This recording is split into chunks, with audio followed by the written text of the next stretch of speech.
के चुनाव आयोग और लॉ कमीशन ने मना किया था कि विविधताओं पर हमला होगा, अभिव्यक्ति पर हमला होगा, संघीय व्यवस्था पर हमला होगा। ये पैसे के हवाले देते हैं। पैसा तो सबसे ज्यादा एडवर्टाइजमेंट पे खर्च होता है, पीएम के, सीएम के, अन्य लोगों के। खैरात पर बांटते हैं, टैक्सेस के पैसे, अरबों खरबों रुपया। रोक दो, एडवर्टाइजमेंट रोक दो।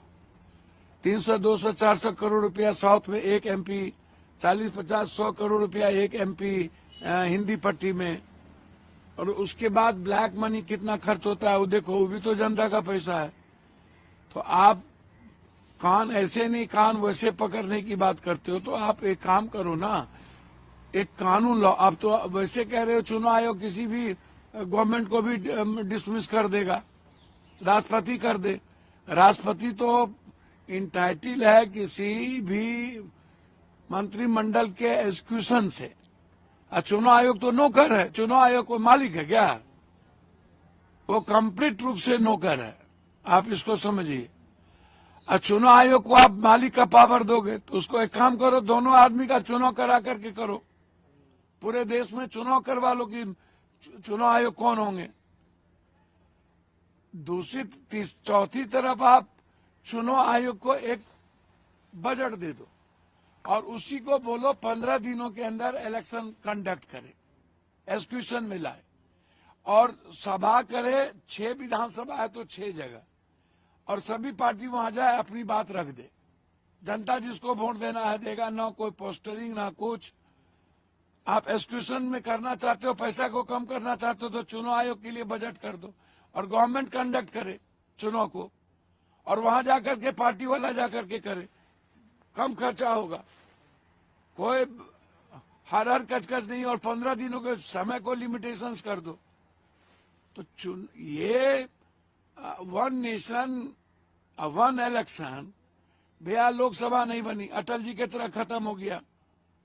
ये राष्ट्रपति प्रणाली है जो, देखिए इनके दो काम, मैं पहले भी कहा हूं कि अंग्रेज और मुगल के तरह ये फूट डालो राज करो। ये फूट डालो राज करने की प्रवृत्ति से लगातार चल रहा है। ये 3 बार बने तब इनको नहीं आया, जब 300 था। अटल जी थे तब इनको समझ में नहीं आई।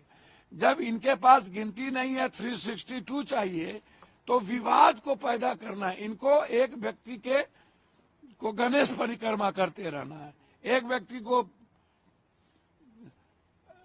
हिटलर के तरह प्रस्तुत करना है। तो ये कंप्लीट डेमोक्रेसी के लिए चैलेंज और खतरा बन गया है। आप इसको समझिए। ये लोग, अच्छा हमको एक बात बताइए, इतने बड़े महत्वपूर्ण बिल में नरेंद्र मोदी जी गायब थे। 20 सांसद गायब हो गए तो नोटिस दे दिए। जब देश के प्रधानमंत्री जी ही इतने गंभीर बिल में नहीं थे, तो आप अंदाजा करिए कि इस बिल की गंभीरता क्या है। इन्होंने क्या व्हिप जारी किया था? तो 3 लाइन व्हिप जारी किया था, तो मोदी जी पर भी न व्हिप लागू होगा? तो क्या नोटिस देंगे मोदी जी को? अजीब कहानी है भैया। जब मोदी जी ही इसको गंभीर, इनको मोदी जी को पता है। देखिए अपने एलाइज को इन्होंने कह दिया इसमें कुछ होना नहीं है, बस हमें यह दिखाना है कि मुद्दों से भटकाना है और यह कहना हमने लाया। भैया सबसे पहले देश की जरूरत है farmer.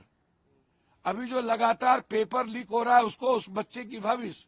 1 nation 1 education, 1 nation 1 health, 1 nation 1 justice, 1 economy, money का आर्थिक आजादी, मनी का डिसेंट्रलाइजेशन, 1 नेशन 1 इलेक्शन। भैया कल किसी स्टेट की सरकार गिर जाएगी तो क्या आप राष्ट्रपति शासन 5 साल लगा के रखोगे?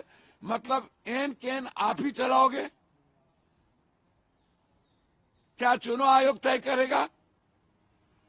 तो ये बिल्कुल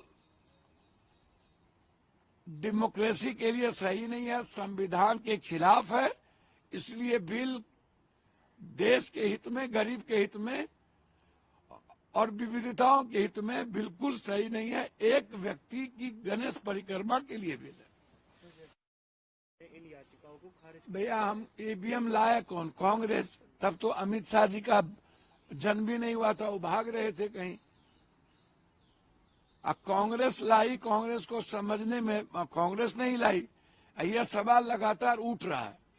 मेरा सवाल अमित शाह जी से यह है कि अमित भाई, कोई भी कंप्यूटर हैक हो सकता है ना, आदमी कर सकता है ना। और वीवीपैट पर अमित भाई क्या कहना चाहिए? तो वीवीपैट पर अमित भाई को बोलना चाहिए कि वो क्या बोल रहे हैं।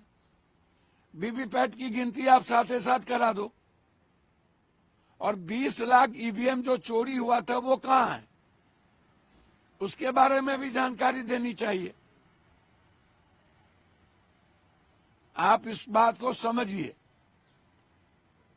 तो इसीलिए ईवीएम पर सवाल, जो डेवलप कंट्री है जहां ईवीएम बना वहां तो चुनाव इससे हो नहीं रहा है, वहां बैलेट से हो रहा है। और जब बैलेट से जब हमारी गिनती होती है पहले बाहर से आए हुए, तो उसमें कांग्रेस या क्षेत्रीय पार्टी आगे रहती है, और जैसे मशीन आता है उसमें पीछे हो जाता है।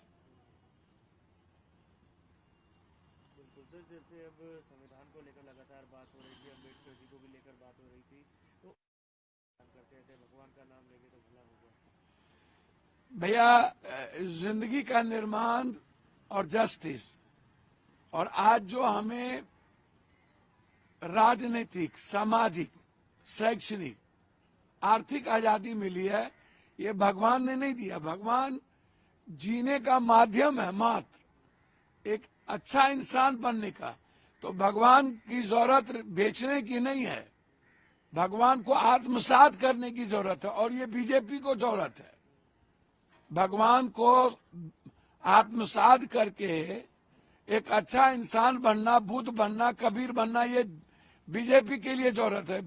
भगवान के नाम पर नफरत पैदा करने के लिए भगवान नहीं कहे हैं, काट मार करने नहीं बोले हैं, दूसरे धर्म, दूसरे विचार को गाली देने भगवान नहीं बोले हैं। अंबेडकर आज के देश में गरीब आम आदमी, मिडिल क्लास के लिए भगवान से भी ऊपर हो गए।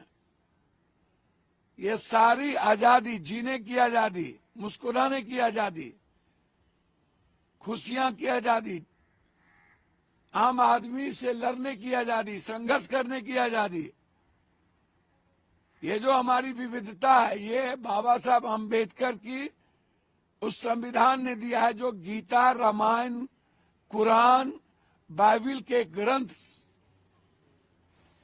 का एक बड़ा वसुधैव कुटुंबकम, सर्वधर्म समभाव और सार्वभौमिकता का एक दर्शन है।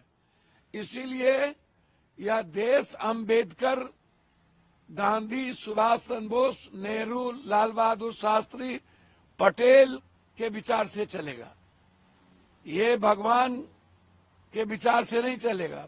भगवान के विचार से हम जिएंगे।